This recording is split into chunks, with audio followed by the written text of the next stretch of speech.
Everyone expected the funeral to be quiet, but instead it became a scene of chaos no one would ever forget. Everyone in the chapel froze when the massive police German shepherd climbed into the little girl's coffin. At first, the officers thought he was confused, grieving, refusing to let go of the only child who had ever shown him kindness. But when the police dog pressed his head gently against her tiny chest, then refused to move, panic rippled through the room. People screamed, thinking he had gone mad. Officers tried to pull him away, but he growled, something he had never done in his entire service. "Why is the dog acting like this?" someone whispered. "And why does he keep nudging the girl's hand as if begging her to wake up?"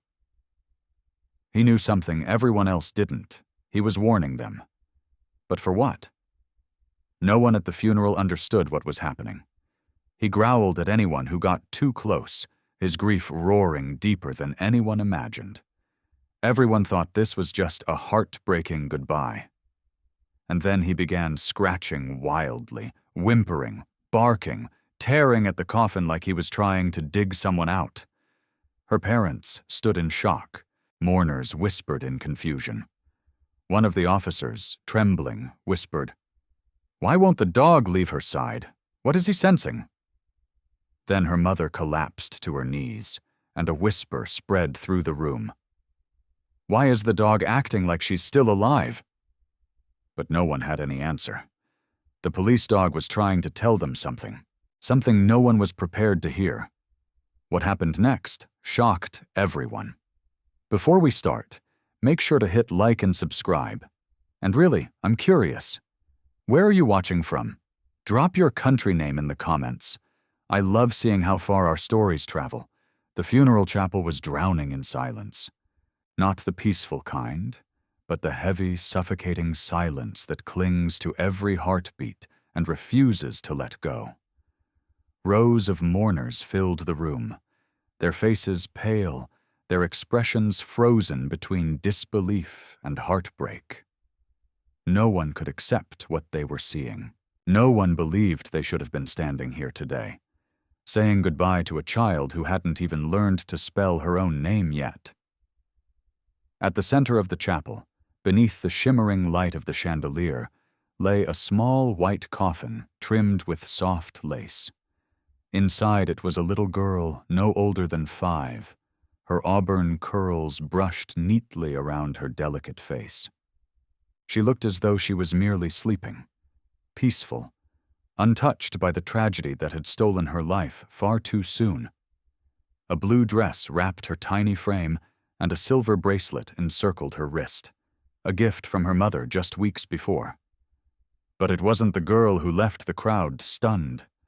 It was the massive German shepherd lying inside the coffin with her, the dog's enormous frame curled protectively around her body, his head resting gently on her shoulder as though guarding her one last time. His eyes dark, glassy, and full of unbearable grief, shifted only when someone tried to approach. A low rumble vibrated in his chest, warning them to stay back. He wasn't aggressive. He was heartbroken, and no one had the heart to pull him away. Gasps rippled through the crowd. Mothers pressed hands over their mouths. Fathers held back tears. Even officers in full uniform stood frozen, unsure how to react. This wasn't normal. No police dog had ever behaved like this. Not at a funeral, not anywhere. The little girl's parents stood at a distance, unable to step closer. Her mother trembled violently, clutching her husband's arm as silent sobs shook through her. Her father stared blankly, unable to process the scene in front of him. Their daughter and the dog, who refused to let her go. Officer Harlan, standing near the back, felt a chill crawl up his spine. He had been the one who responded to the call the night the girl died. He had seen the dog's reaction, heard the desperate howls, watched the animal refused to leave her side even then. But nothing prepared him for this. A funeral was supposed to be a final goodbye. Yet, the dog's behavior whispered something else entirely, as if he didn't believe this was goodbye at all.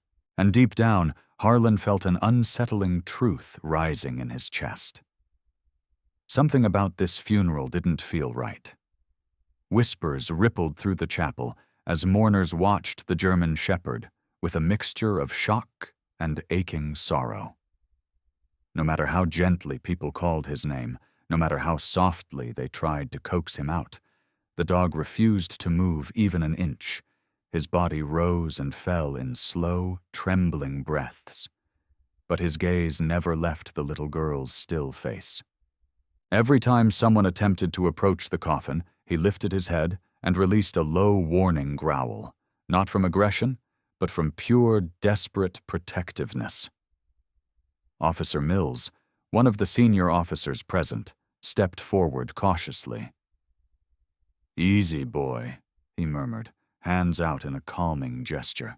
But the moment he neared the coffin, the dog lowered his ears, bared his teeth ever so slightly, and pushed his head closer against the girl's shoulder, shielding her, guarding her, refusing to let anyone come near. Mills backed away slowly, shaken. He's not letting anyone touch her. A wave of discomfort rolled through the room. People exchanged uneasy glances. Some cried harder, unable to bear the sight of such loyalty from an animal who clearly believed he still had a job to do. A dog mourning a child was heartbreaking enough. But this wasn't normal grief. This was instinct. This was protection. Almost as though the dog sensed something the humans didn't. The funeral director, an older man with trembling hands, wiped sweat from his brow. "We've never seen anything like this," he whispered. "He's been like this since they brought her in. He hasn't eaten, he hasn't drunk water. He just lies there watching her." From the back of the chapel, Harlan watched intently. The dog named Rex had worked with him before. Harlan knew how disciplined, how obedient, how sharply intelligent he was. A K9 trained at the highest level didn't just ignore commands. He didn't ignore familiar voices. And he definitely didn't break protocol at a funeral. So why now? Nearby, a woman sobbed softly. "He loved her so much," she whispered to another. "She used to feed him treats through the fence. They were inseparable." The person beside her nodded, though fear clouded her expression. "But why is he acting like this? It's almost like he's warning us." Rex suddenly lifted his head, ears twitching sharply, his eyes swept across the room, searching, analyzing. And then he froze, his muscles stiffened, his breath quickened. He locked his gaze on someone standing among the officers. A deep, guttural growl rumbled from his chest, low, long, and furious. The chapel went silent. No one knew why the dog reacted this way, but Harlan felt his heart drop. Rex wasn't just mourning, he was accusing. All eyes slowly shifted toward the direction of Rex's growl. The officers standing along the wall stiffened, exchanging quick, uneasy glances. But the German shepherd wasn't confused, nor was he reacting randomly. His gaze was sharp, locked with laser-focused intensity on one man in particular, Officer Vance Reed.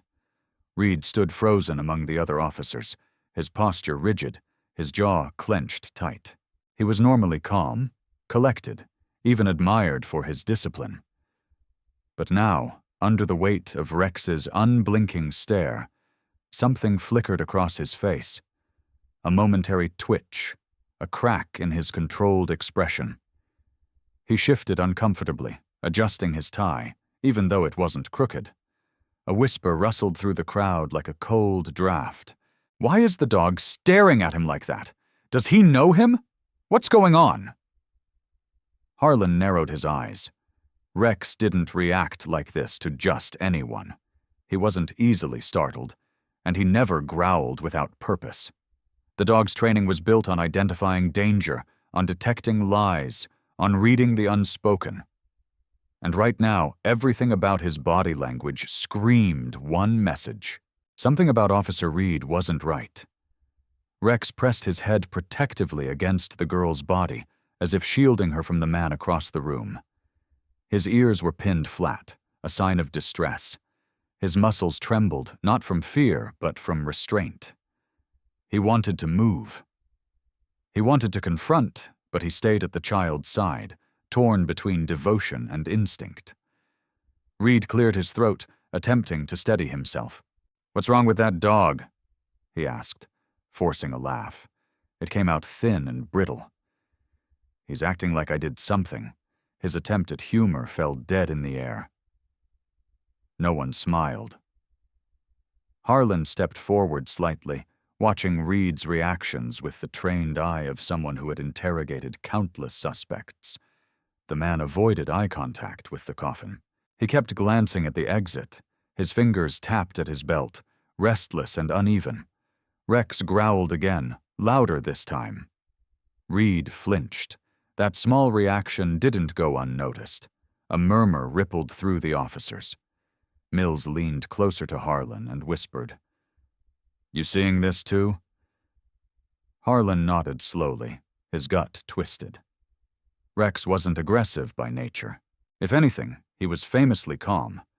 But now he acted as if Reed carried a scent he couldn't ignore.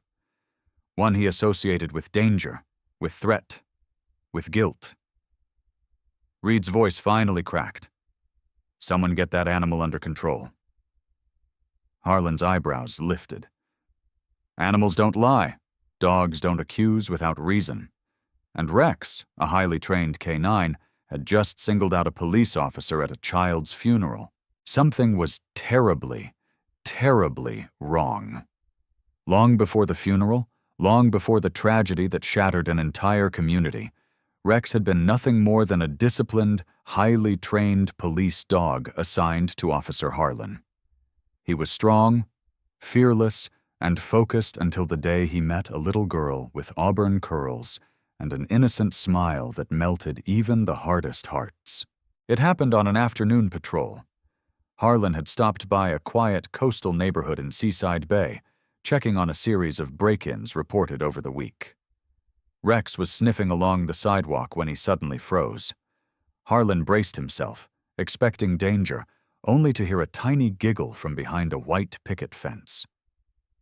A small face popped out from behind a bush. A little girl, barely reaching Harlan's waist, held out a crumbly cookie in her hand. "Doggy!" she squealed. "You're the biggest puppy ever!" Rex, the same dog who could take down armed criminals, sat down obediently and tilted his head. The little girl stepped forward without fear and gently placed the cookie into his jaws. Harlan was stunned. Rex never took food from strangers. Never. But for her, he broke every rule. From that day, the girl named Emma waited for Rex and Harlan every afternoon. She'd run out barefoot, carrying crumbs in her tiny palms, waving wildly until Rex trotted over to her. She didn't care that he was a K9. To her, he was simply Rexy. She'd wrap her arms around his neck, burying her face into his fur, giggling as he nudged her gently with his nose. Rex, usually stoic and unemotional, softened around her. His tail wagged, his posture relaxed. His eyes gleamed with a warmth Harlan had never seen before. Emma's mother once stood on the porch, smiling sadly. "She doesn't have many friends," she confessed softly. "She's always been shy, but that dog, he brings out a different side of her." Harlan nodded, watching the girl braid flowers into Rex's collar. "She's good for him, too," he admitted. Never seen him so calm. Over the months, their bond only grew. Rex listened to her voice more attentively than to Harlan's commands. If she cried, he laid beside her until she stopped. If she laughed, he climbed onto his paws, excited and alert. And every time Harlan tried to lead him away, Rex would look back at her as if promising he'd return. To Emma, Rex wasn't just a dog. He was her guardian, her friend, her silent protector. And to Rex, she was the one soul he would give everything for. No one knew then how important that bond would become, or how far Rex would go to protect her, even after death. The day Emma died began like any other. sunlight slipping through her bedroom curtains, birds chirping outside, and her tiny feet tapping excitedly across the wooden floor as she prepared to greet her favorite visitor. Rex and Officer Harlan always passed by around the same time, and Emma never missed their arrival. She tugged at her mother's sleeve, begging to wait outside early. "Rexy's coming. I know it." Her mother laughed softly and tied a blue ribbon in her curls. "All right, sweetheart, but stay where I can see you." Emma nodded enthusiastically and skipped to the front yard, clutching a small bag of dog treats she had saved just for him. But that morning, Rex and Harlan never came. Harlan later explained they had been rerouted to a robbery in a nearby district. They had no idea how one small change would shatter everything. Around noon, neighbors reported seeing Emma playing alone near the edge of the street, humming to herself as she arranged her toys. She wasn't supposed to go past the mailbox, but curiosity has no boundaries for a child. A colorful ball rolled from her hands, bouncing toward the sidewalk. Emma chased it, laughing softly, unaware of the danger approaching. A black SUV turned onto the road, driving faster than anyone expected on a quiet street. Witnesses would later say it swerved as if the driver were distracted. Emma's mother screamed her name from the porch, but the little girl didn't hear. The SUV jerked violently. Tires screeched. A chilling thud echoed through the street. By the time neighbors rushed out, Emma lay motionless on the pavement, her blue ribbon fluttering beside her. Her mother collapsed beside her, shrieking for help. The driver, a uniformed police officer, stumbled out of the vehicle, pale and shaking. Officer Vance Reed. He claimed he didn't see her. He claimed she ran out suddenly. He claimed it was a tragic accident. Harlan arrived minutes later, heart pounding, Rex leaping from the patrol car before it had even fully stopped. The dog sprinted across the pavement, whimpering, licking Emma's face, nudging her tiny hands, desperate for a response. But Emma didn't move. Rex's howl tore through the neighborhood, raw, anguished, unforgettable. Paramedics tried everything. Her mother begged, sobbed, prayed, but nothing changed. The official report was filed. The incident was labeled accidental. The case was closed within hours. But even then, something about Officer Reed's behavior unsettled Harlan. Something didn't fit. Something felt wrong. And Rex, who never forgot a scent, would soon reveal the truth. This wasn't just an accident. It was the beginning of a mystery far darker than anyone imagined. In the days following Emma's death, the police department tried to return to normal.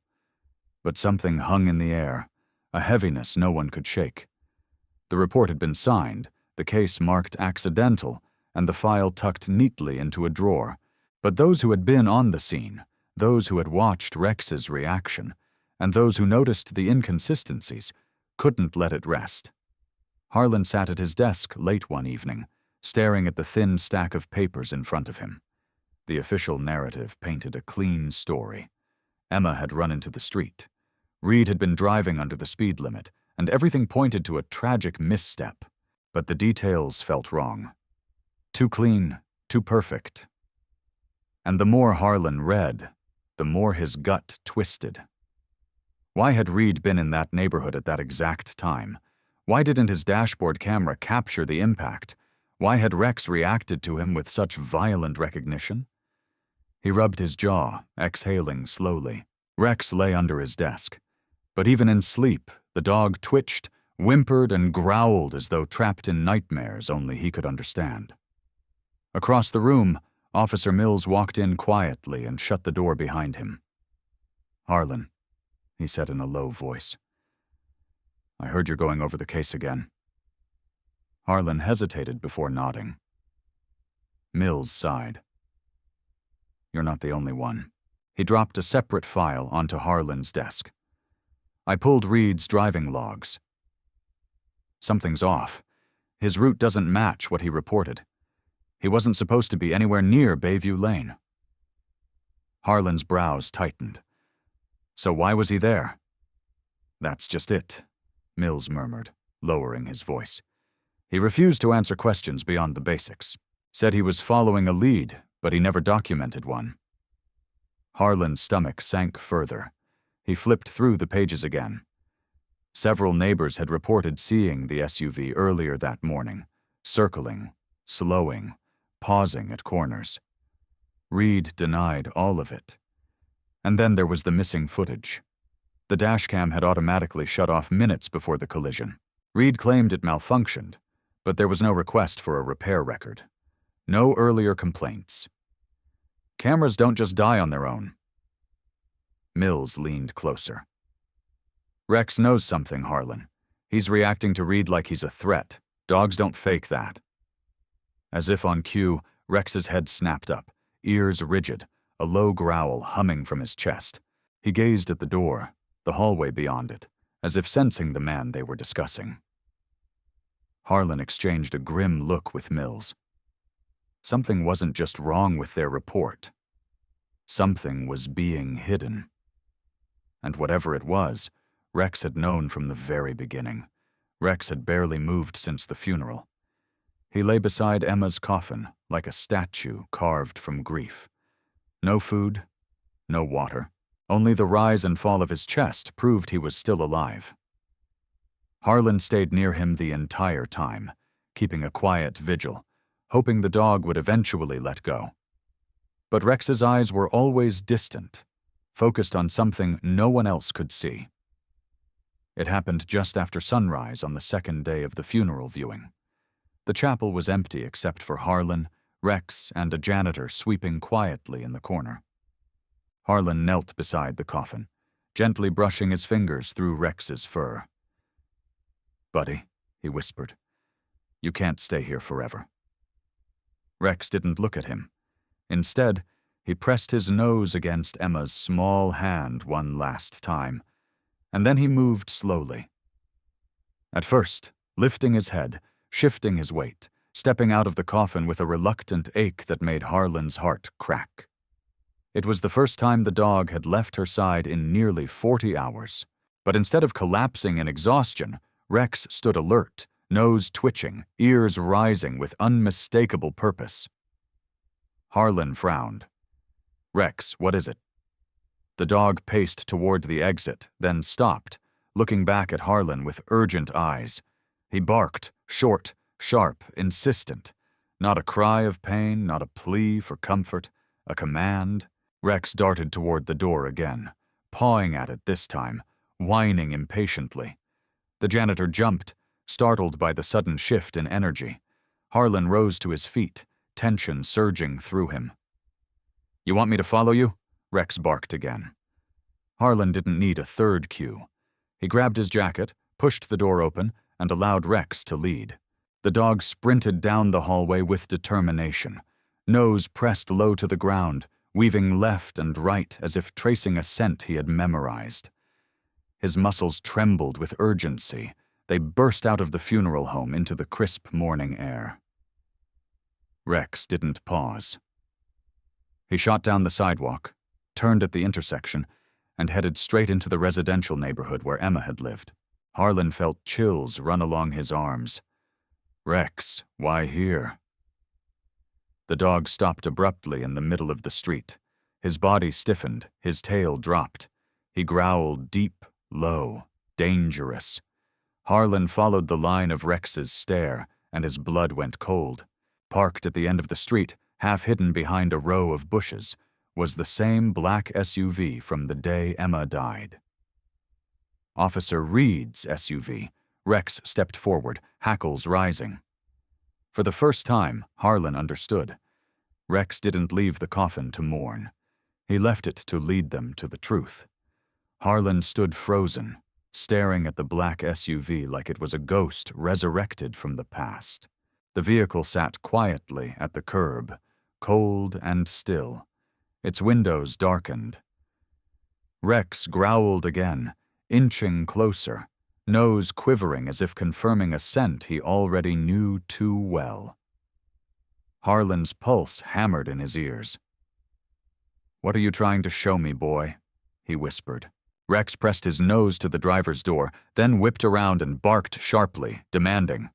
"Urgent," Harlan swallowed hard. If the SUV was here, Reed couldn't be far, and if Reed was nearby, why was he hiding? Harlan called Mills immediately. Within minutes, 2 patrol cars arrived. Mills stepped out, eyes narrowing at the sight of the SUV. "That's Reed's," he muttered. "But he's supposed to be off duty today." Rex tugged at Harlan's pant leg, pulling him toward Emma's house. Harlan felt his stomach twist. "He wants us inside," he said. They followed Rex around the side gate into a basement door that hung slightly open. It shouldn't have been. Emma's parents had left town for the funeral, and no one else had permission to enter. Mills frowned. "We need probable cause to search." A sound echoed from inside, a small thump, a shuffle.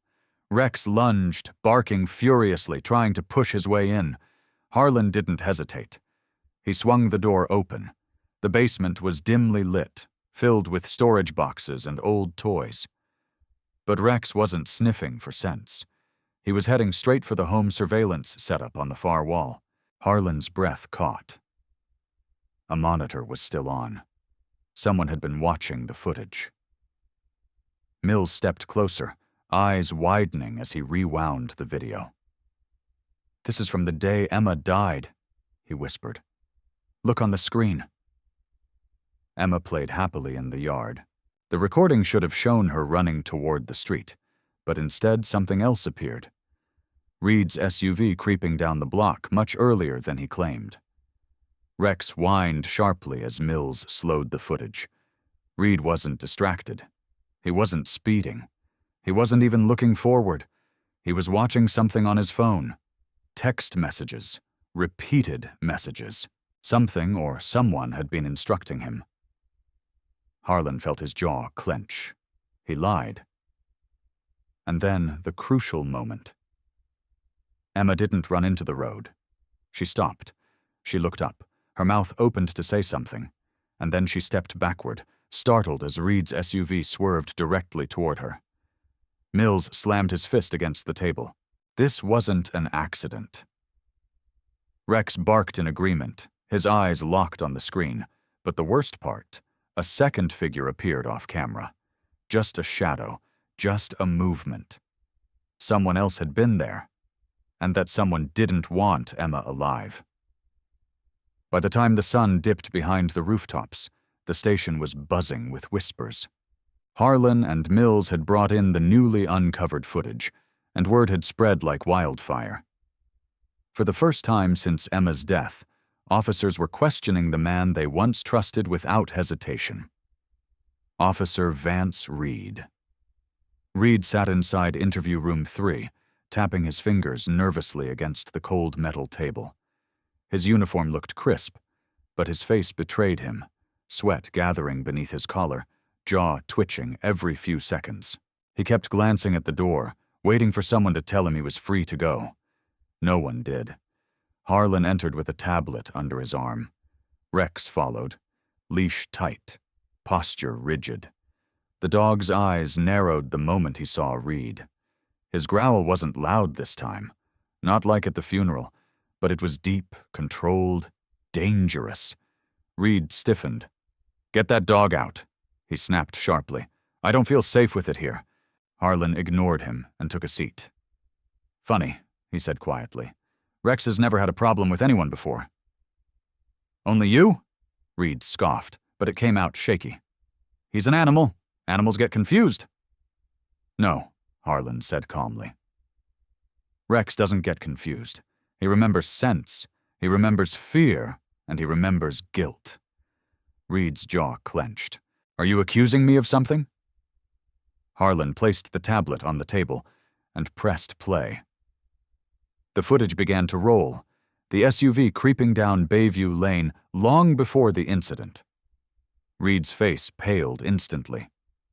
He swallowed hard. "This isn't what it looks like." "It looks like you were lying," Harlan replied. It looks like you were patrolling a street you weren't assigned to, and your dash cam conveniently shut off the moment things went wrong." Reed shifted in his chair, breathing quickening. "I told you it malfunctioned." Mills entered the room, arms crossed. "That's funny," he said, "because tech checked it this afternoon. No malfunction, no wiring issue. Someone turned it off manually." Reed's lips parted, but no words came out. Rex stepped forward, eyes locked on him, his nose twitched. He remembered the scent of the man who held Emma moments before she died, and he remembered the fear she felt. Harlan leaned forward. "Why were you near her house hours before the accident? Why didn't you report being in the neighborhood? What were you doing?" Reed's voice cracked. "I was following up on something." "On what?" Mills pressed. Reed looked away, his breathing turned shallow. I can't say," Rex barked sharply, startling him. Harlan's eyes hardened. "Can't," he said slowly, "or won't." Reed finally met Harlan's stare, and in that moment Harlan knew. Reed wasn't protecting himself. He was protecting someone else, and that someone was still out there. Rex had been silent for hours, lying at Harlan's feet while Reed's interrogation dragged on. But the moment Harlan stepped into the evidence room to review the recovered items from the SUV, something inside the dog changed. His ears shot up, his body stiffened, his nose lifted into the air, scenting something only he could detect. Harlan noticed immediately. "You smell something?" Rex didn't answer. He leapt. He rushed to a shelf stacked with sealed bags, clawing aggressively at one in the middle row. Officers nearby jumped back in alarm. Harlan hurried toward him, eyes narrowing on the label. E-47 recovered from Reed's SUV trunk. Unidentified fabric. Rex whined loudly, pawing the bag as if begging Harlan to open it. The dog's distress was raw, trembling, unmistakable. Harlan exchanged a look with Mills. "Open it," he ordered. A technician sliced the seal. The moment the bag opened, Rex shoved his nose inside, then let out a piercing, broken howl that echoed through the entire room. The kind of howl only heard when a dog finds a missing child, or the last thing that belonged to them. Inside the bag was a small piece of fabric, glittery, blue, a ripped fragment of a dress. Emma's dress. Mills exhaled sharply. This wasn't listed in the original report. Harlan's hands trembled as he held the fabric. Her mother said the dress she wore that day was intact when she bought it. There were no tears. Rex nudged the fabric again, sniffing with deep, frantic breaths. Then suddenly he snapped his head toward the door, barking furiously. Harlan frowned. "You want us to follow again?" Rex bolted into the hallway. Mills hurried after him. "He's tracking something." A scent from the cloth. The dog sprinted through the corridors, down the stairwell, and out the back exit of the station. Night air hit them like a cold slap. Rex didn't slow. His nose stayed glued to the ground. He wasn't following Emma's scent. He was following something or someone that had been close to her. Rex came to a stop behind the station near the dumpsters. He barked sharply at a corner of the lot, an area where officers usually smoked or made private calls. Harlan's flashlight swept the ground. His breath hitched.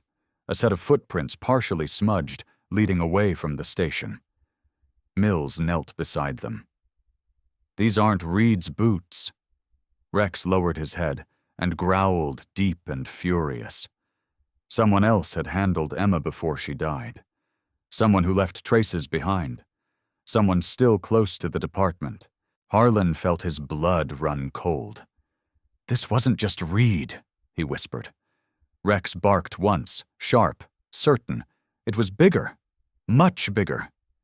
The discovery of Emma's torn dress fragment changed everything.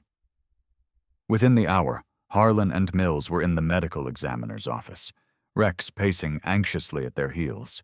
The fluorescent lights buzzed overhead, casting a cold blue hue across the examination room. The air felt heavy. too heavy for a place meant to bring clarity. Dr. Ellis, the chief medical examiner, stood by a metal table, her gloves already on. She looked tired, troubled. "I reviewed the initial report," she said quietly. "The autopsy was rushed. Too rushed. They classified the cause of death as blunt force trauma based on external injuries alone." She paused, eyes darkening. "There were things I questioned that day, but I was told to sign off quickly." Harlan exchanged a sharp look with Mills. "Told by who?" Ellis hesitated. "Reed. He said the department needed answers fast." Rex whined, nudging the table leg with his nose, restless and uneasy. Ellis opened the second file, the photos, the notes, the outlines of Emma's injuries. But she didn't stop there. She pulled out new scans she performed that morning after Harlan urgently requested a second look. She pointed to an image here. The bruising pattern on her ribs. Mills leaned in. "That's not consistent with being hit by a car." Ellis nodded grimly. "Exactly." "These marks," she traced a gloved finger over the diagram, "are from being grabbed hard by adult hands." Harlan felt his stomach drop. "And these," Ellis continued, flipping to another scan, "are compression marks on her upper arms." She met their eyes. She didn't fall into the road. She was restrained. Rex let out a deep, trembling growl, the kind that came from recognizing something he couldn't verbalize. Ellis swallowed. "There's more." She brought up a magnified image of Emma's neck. "Petechiae burst blood vessels. This is usually seen in cases of oxygen deprivation. Someone covered her mouth or pressed something over her face right before the impact." Mills stepped back, horrified. "So she was already unconscious when the SUV hit her." Harlan's voice barely came out. "Meaning the car wasn't what killed her?" Ellis nodded slowly. "Correct. The vehicle impact didn't cause her death. She died moments before it." Rex abruptly barked, loud, sharp, insistent. He moved to the corner of the room, claws scraping against the floor, nose pushing against the cabinet containing Emma's personal items collected from the scene. Ellis frowned. That cabinet was sealed. Mills walked over, opened it, then froze. Inside was a small, glittering pin, a police lapel pin. Not Reed's. Not from his department. Harlan felt a chill crawl through him. Someone else had been with Emma. Someone higher ranked. Someone protected. Rex stared at the pin, growling. The truth was unraveling, and the real culprit had just stepped into the light. The room felt colder after the discovery of the mysterious police lapel pin. A tiny object, but heavy enough to shift the entire investigation. Harlan turned it over in his hand, staring at the engraved initials. R.L. Mills's voice trembled. "That pin belongs to Deputy Chief Roland Langford, one of the highest-ranking officers in the department." Harlan's chest tightened.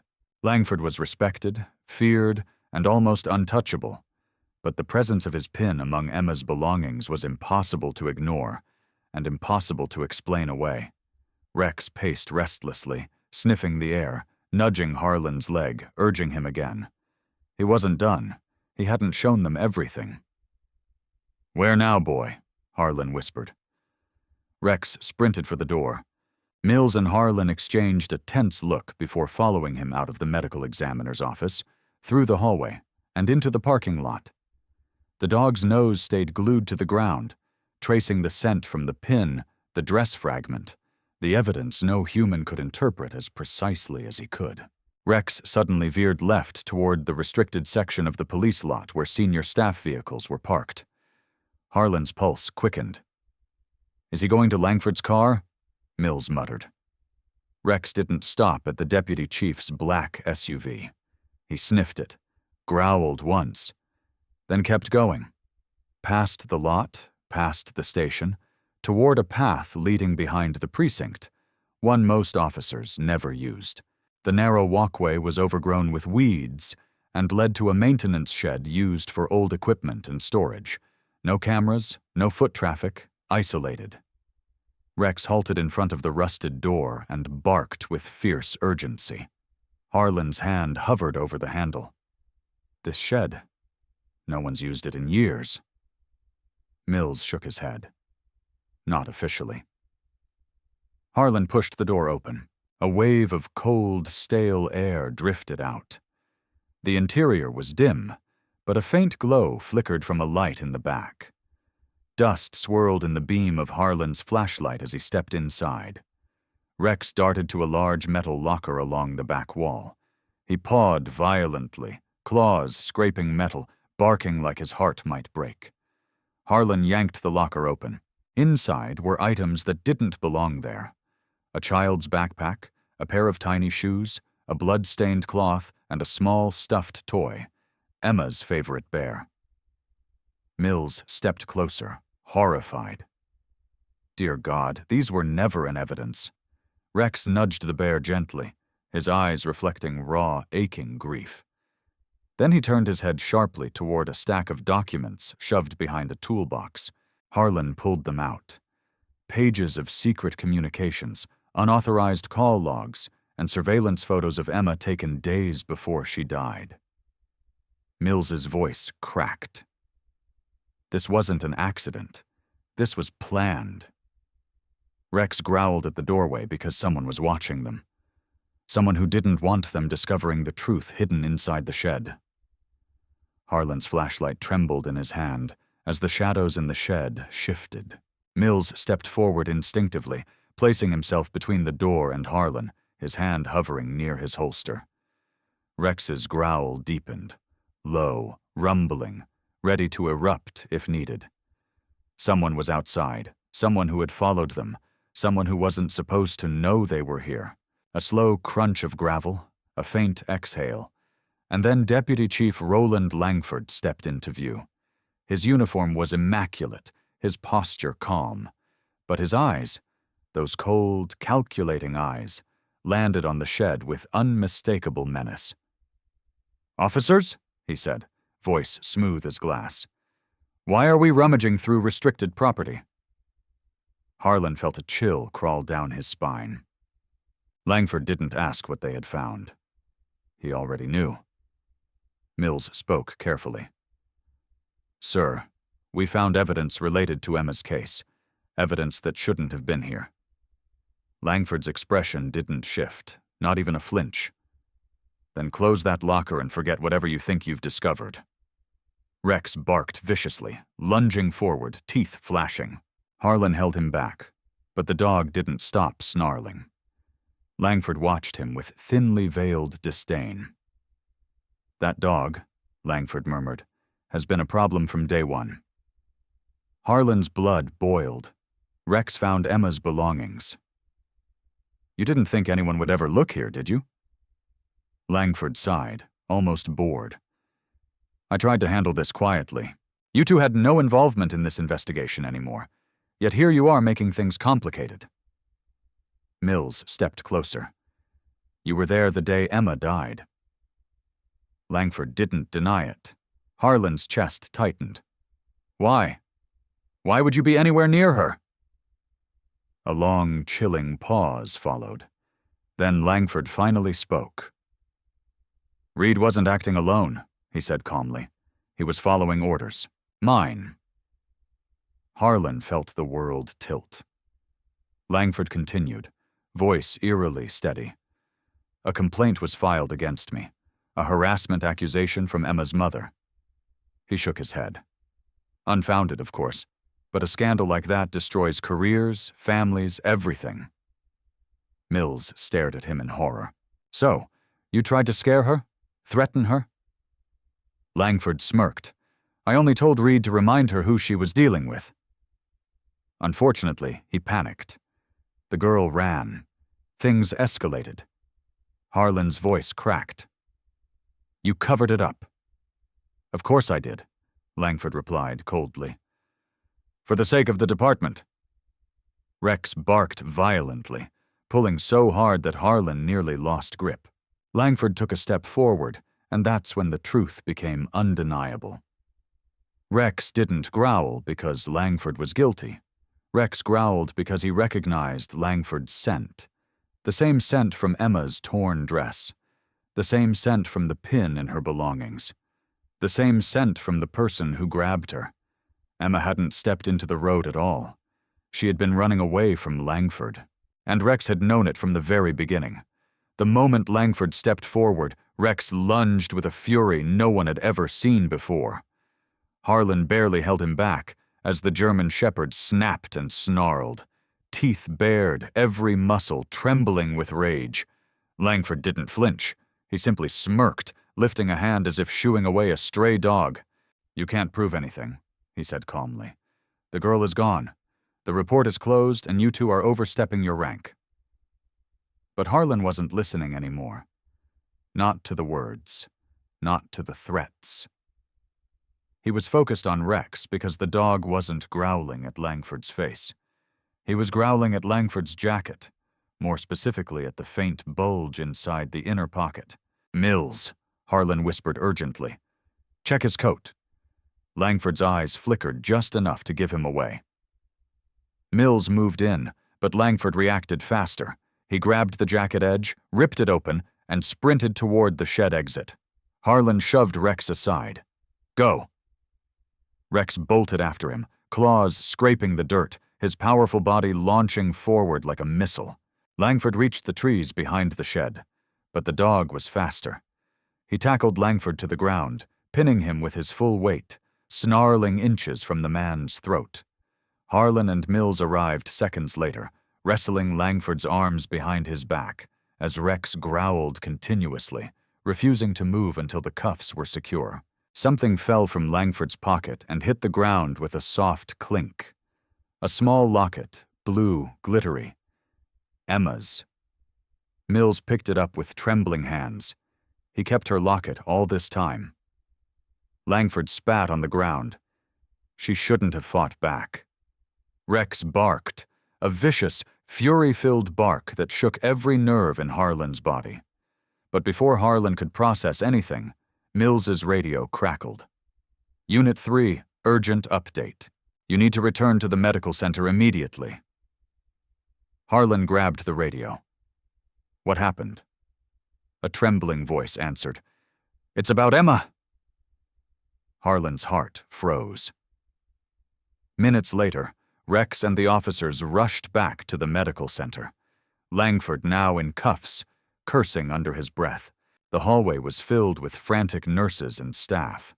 Harlan pushed through the crowd. "Where is she?" he demanded. A doctor stepped forward, eyes wide. "We were preparing to transfer her to the morgue when her fingers twitched." Harlan's breath caught. Rex whimpered softly. "What are you saying?" Harlan whispered. The doctor swallowed hard. "Emma is alive."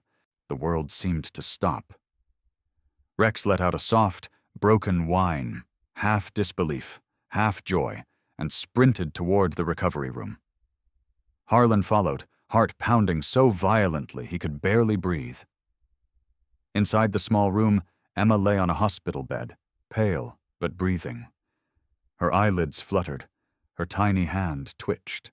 Rex climbed beside her gently, pressing his nose into her palm. Her fingers curled around him. Harlan's eyes filled with tears. Against all odds, against every lie, against the man who tried to silence her, Emma was alive. The hospital room was silent, except for the soft, rhythmic beep of the monitors and the gentle breaths of a child who was never supposed to open her eyes again. Harlan stood frozen in the doorway, unable to speak, unable to think, barely able to believe what he was seeing. Emma's fingers moved again, curling instinctively around Rex's fur as the dog pressed himself against her side, trembling with relief. Her mother rushed into the room moments later, collapsing to her knees with a choked sob. My baby," she cried, touching Emma's cheeks, her hair, her tiny hands, as if fearing she might disappear again. Her father wrapped his arms around them both, tears falling down his face.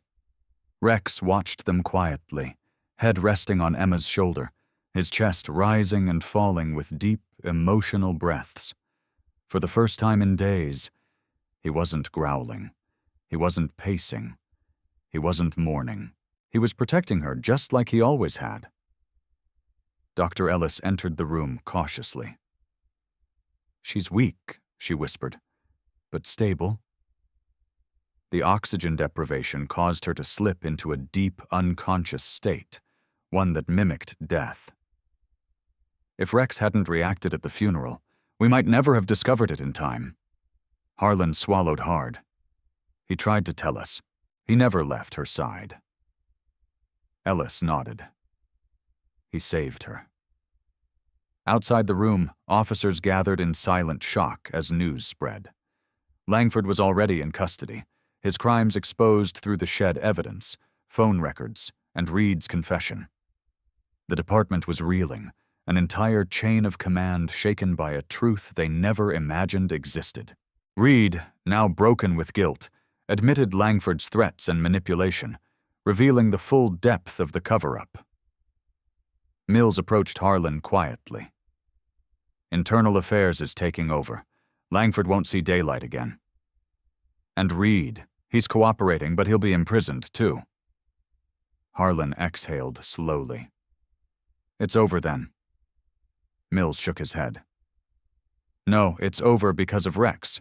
Back in the room, Emma's eyes fluttered open. Her mother gasped, leaning close. "Sweetheart, can you hear me?" Emma blinked, groggy but awake.